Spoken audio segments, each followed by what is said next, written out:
Ya hemos visto los mecanismos básicos de lanzamiento de excepciones en C++, cómo se propagan a través de la pila de llamadas y cómo lanzar excepciones desde funciones miembros de clase y operadores sobrecargados. Pero hasta ahora solo hemos visto el lanzamiento de excepciones usando tipos de datos fundamentales. El tipo de datos int, por ejemplo. El problema es que el uso de estos tipos de excepción fundamentales tienden a ser muy imprecisos, provocando un problema denominado de desambiguación, que en definitiva es la dificultad para indicar de modo preciso a cuál de las distintas excepciones int posibles nos estamos refiriendo.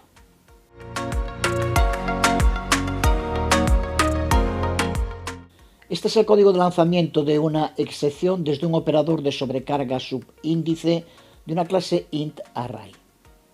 Vimos que para un bloque try simple que crea un objeto int_array, su funcionamiento es correcto, pero una vez más el código real suele ser muy distinto de los ejemplos académicos. Los bloques try ya sabemos que pueden incluir distintas declaraciones que podemos considerar como algo muy similar a llamadas a, entre comillas, funciones catch, que se encargan de manejar la excepción. Pero ahora supongamos un ejemplo como este, una declaración try que crea un puntero int de nombre valor y que inicializamos dinámicamente con el uso de new, con un valor que es el resultado de sumar el índice de otros dos arrays.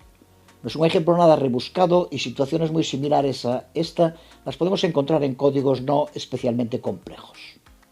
Pero claro, si ahora intentamos capturar esto con un simple catch de tipo int y el valor concreto que reciba el puntero int valor, ¿qué es lo que estamos capturando realmente aquí? La excepción es cierto que se lanzará porque hay un desbordamiento en los límites del array, que es lo que lanza el throw. Pero, ¿qué ocurre con la causa? En un código como este, las causas que pueden provocar ese desbordamiento son múltiples. Puede ser una excepción que captura que uno de los índices del array está fuera. ¿Pero cuál de los dos? ¿Índice 1 o índice 2? O puede que ninguno de los dos, pero sí la suma de ambos sea la que desborda ese límite del array. O incluso podría provocar otro tipo de excepciones, como que la suma de ambos arrays supere el espacio en memoria asignado. Situaciones como estas, ambiguas, son las que provocan los problemas de desambiguación y no existe un modo sencillo de eliminar esta ambigüedad mientras sigamos utilizando como el tipo que lanza la excepción uno fundamental, como puede ser el tipo int. Sí sería relativamente sencillo la parte del mensaje, lanzando excepciones cons puntero char, como ya las vistas para identificar correctamente qué es lo que ha salido mal en distintos bloques catch. Esto nos informa bien del error, pero solo es un mensaje. Seguimos sin contar con un modo efectivo de poder manejar la respuesta a excepciones de varias fuentes que lanzan el mismo tipo de excepción. Aquí un tipo int, por ejemplo.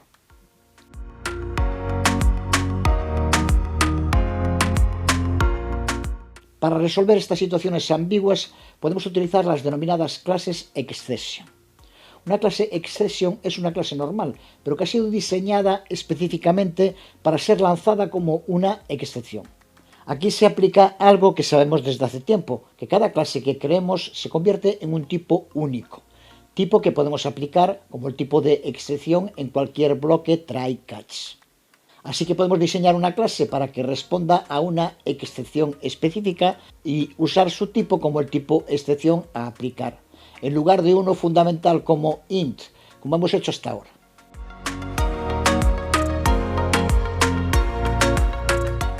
Este sería un ejemplo de una clase exception simple que podemos usar con nuestra clase int_array. Clase exception que tiene una variable privada, un constructor que inicializa esa variable privada con el valor pasado al crearse un objeto int_array, que es el que va a provocar el lanzamiento de la excepción, y un getter que nos permita recuperar la información del error. En cuanto al código debe estar claro, pero una vez más debemos de centrarnos en cómo garantizar su rendimiento óptimo, porque ya no estamos trabajando con tipos fundamentales como int, sino con un tipo complejo definido por el usuario.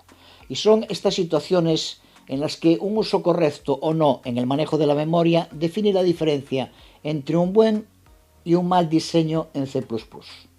Para garantizar ese rendimiento vemos cómo usamos std string view, que tratamos en detalle en el videotutorial 79 del curso.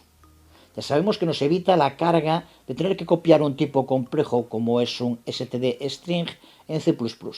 Veíamos un ejemplo en ese videotutorial de cómo usando varios std string que tenían el mismo contenido, necesitamos hacer una copia diferente para cada uno y una más para el literal original. En un ejemplo sencillo, 4 copias para el mismo texto, mientras que gracias al uso de string view en su lugar, nos llegaba con una única copia. Exactamente lo mismo es aplicable aquí al usar string view y evitar múltiples copias de un mismo string, que en cada caso será el valor usado para inicializar un objeto int array. Lo mismo en cuanto al getter, que como vemos devuelve una referencia constante std string para evitar tener que hacer múltiples copias. Volveremos sobre esto en un momento, pero en este punto del curso ya deberíamos tener muy claro que en el diseño de una clase como esta, usar aquí std string en lugar de std string view y aquí pasar por valor en lugar de pasar por referencia, marca la diferencia entre un buen y un mal diseño, con una clara repercusión en el rendimiento, que luego algunos achacarán a C++, cuando en realidad se debe a un mal programador que está usando C++, lo que es muy distinto.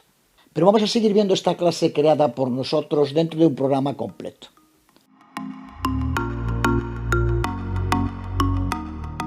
Aquí tenemos la clase ArrayException, exactamente igual que lo que acabamos de ver. Y luego una versión muy simplificada para centrarnos en lo que nos interesa de la clase intArray, que aquí le aplicamos un tamaño fijo de 5. Así que su constructor lo podemos inicializar por valor, que ya sabemos que nos creará un array con 5 ints, todos con el valor de 0. Creamos un getter que siempre debe devolver 5 porque es el tamaño fijo de esta clase intArray que no puede modificarse. E incluimos en la clase la sobrecarga del operador subíndice que de nuevo comprueba que el índice pasado al instanciar un objeto intArray sea correcto.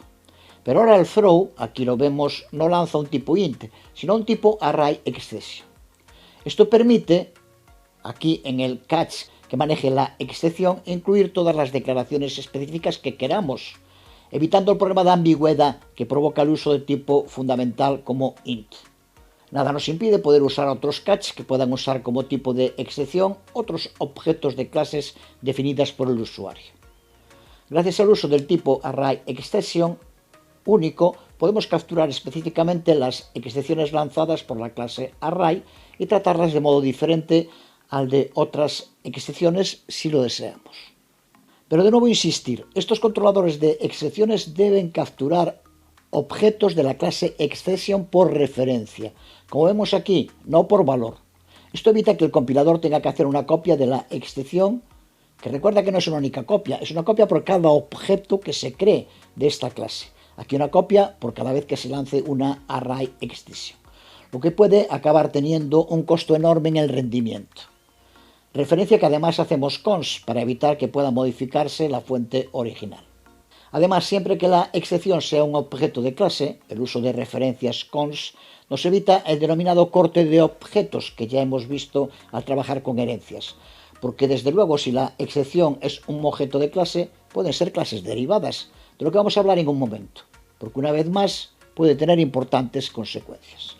Pero antes de pasar a ver cómo usar clases exception derivadas, decir que la captura de excepciones con punteros debe evitarse a menos que tengamos una razón específica para hacerlo, lo que puede ocurrir, pero no suele ser muy habitual.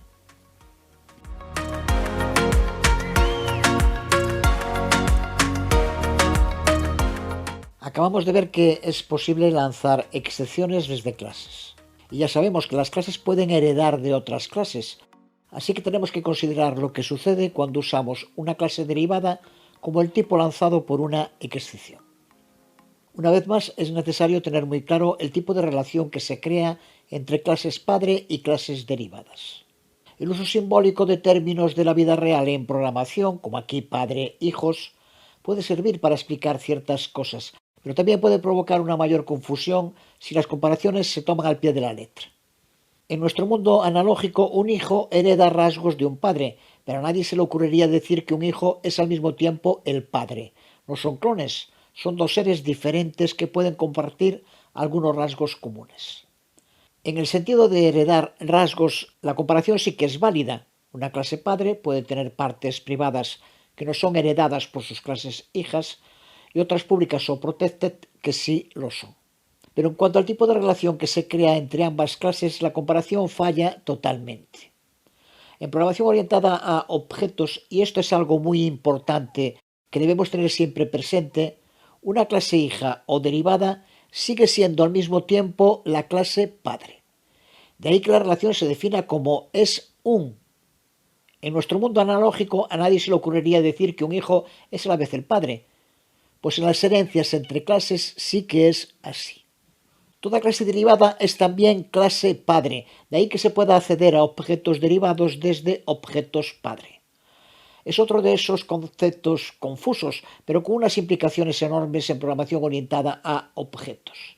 Ya lo vimos en los temas de las herencias y lo volvemos a ver en el de las excepciones, en el que los manejadores de excepciones no solo coincidirán con las clases de un tipo específico, sino también con la clase padre de ese tipo específico.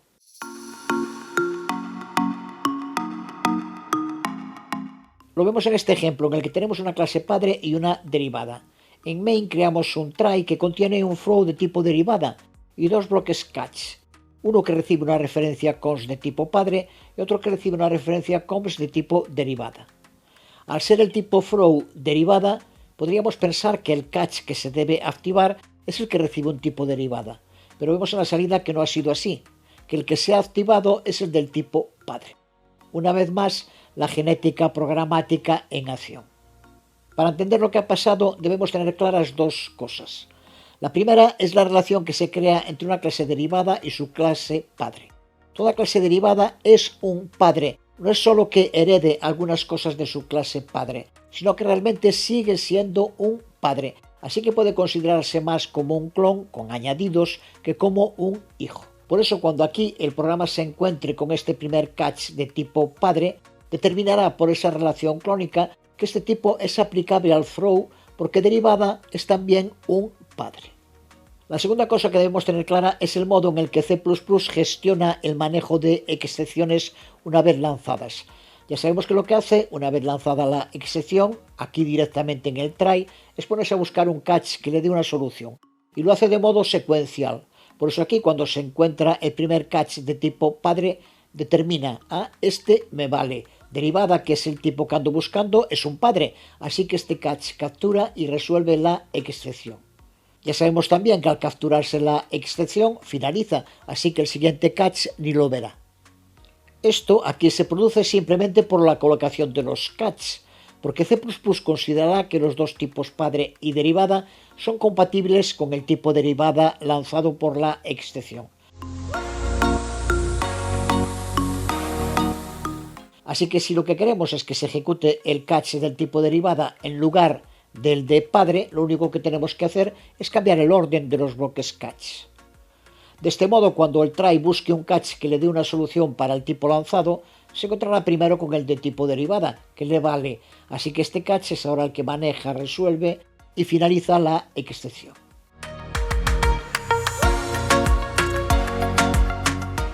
Con lo dicho debe estar claro que si aquí el throw lanza una excepción de tipo padre, solo la podrá ejecutar un catch que reciba un tipo padre, no un tipo derivada. Esté en la posición que esté. Por eso aquí hacemos el throw padre y aunque se encuentre primero con un catch derivada no le vale, porque derivada es un padre, pero padre no es un derivada, así que se lo saltará y ejecutará el catch de tipo padre. Un tema clave y complejo, los típicos temas de los que huyen los picadores de código, pero imprescindible para entender la programación orientada a objetos y no solo en C++, ni mucho menos. Porque esto nos permite entender por qué existe una regla en C++ que indica que los controladores de excepciones de clases derivadas deben aparecer antes que los de las clases padre, a no ser, desde luego, que queramos que el controlador de excepción usado sea el de la clase padre, lo que puede ocurrir en muchas ocasiones. Y puede ser tremendamente útil, como vimos en el tema de las herencias. Del mismo modo, una excepción definida una única vez en la clase padre puede utilizarse posteriormente en distintas clases derivadas sin tener que escribir una versión diferente para cada una de ellas.